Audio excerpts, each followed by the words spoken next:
Congress party ने मनरेगा योजना के नाम और स्वरूप में बदलाव कर उसे कमजोर करने के केंद्र सरकार के फैसले के विरोध में एक राष्ट्रव्यापी अभियान मनरेगा बचाओ संग्राम शुरू करने का निर्णय लिया है। यह अभियान 11 जनवरी से 25 फरवरी 2026 तक चलाया जाएगा। अभियान के जिला समन्वयक कुंवर मुकुट सिंह एवं पूर्व केंद्रीय मंत्री प्रदीप जैन आदित्य ने प्रेस वार्ता में बताया कि शुरुआत 11 जनवरी को गांधी उद्यान कचहरी चौराहा पर प्रतीकात्मक विरोध स्वरूप एक दिन का उपवास करके की जाएगी। 12 जनवरी से 29 जनवरी तक झांसी जनपद के सभी 8 ब्लॉकों में पंचायत स्तर पर जनसंपर्क, ग्राम पंचायतों में चौपालों का आयोजन और कांग्रेस अध्यक्ष मल्लिकार्जुन खड़गे व नेता विपक्ष राहुल गांधी के पत्रों का वितरण किया जाएगा। कार्यक्रमों में विधानसभा स्तरीय नुक्कड़ सभाएं, 30 जनवरी को वार्ड स्तरीय शांतिपूर्ण धरना, 31 जनवरी से 6 फरवरी तक जिला स्तरीय धरना, 7 फरवरी से 15 फरवरी तक राज्य स्तरीय विधानसभा घेराव और 16 फरवरी से 25 फरवरी तक आंचलिक AICC मनरेगा बचाओ रैलियां शामिल हैं। इस अवसर पर राहुल रिछारिया समेत कांग्रेस के अनेक पदाधिकारी मौजूद रहे। न्यूज महानगर से इसरार अहमद की रिपोर्ट। महात्मा गांधी रोजगार गारंटी योजना जो है उसको जो कानून था उसको खत्म करने की कोशिश की जा रही है केंद्र सरकार के द्वारा।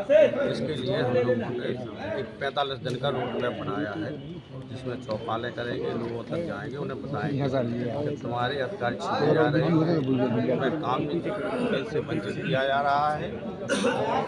गाँव सभा के गाँव पंचायत के कार्य को छीन के केंद्र सरकार सेटलाइज कर रही है। इसके विरोध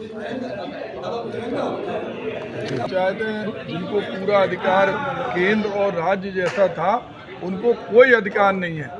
पूरी योजनाएं जो राज्य सरकारें चाहेंगी वो योजना बनेगी और 40% पैसा राज्य सरकारों को देना पड़ेगा।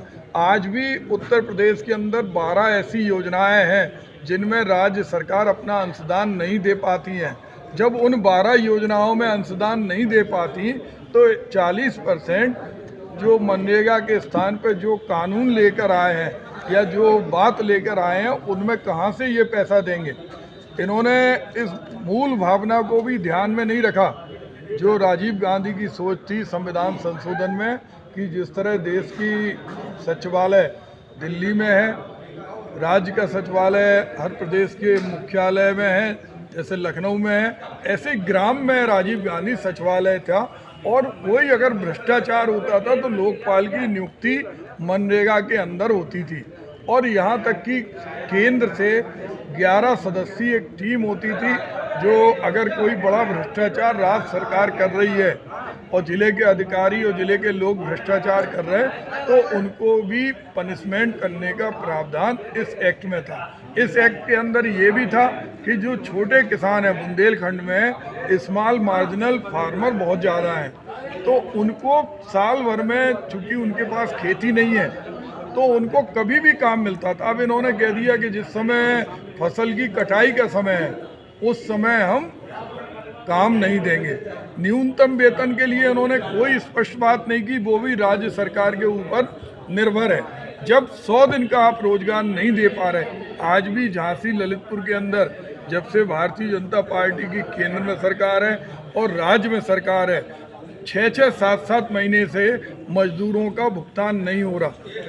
मजदूर परेशान है, ना उन्हें कोई उसकी जगह बेरोजगारी भत्ता मिल रहा।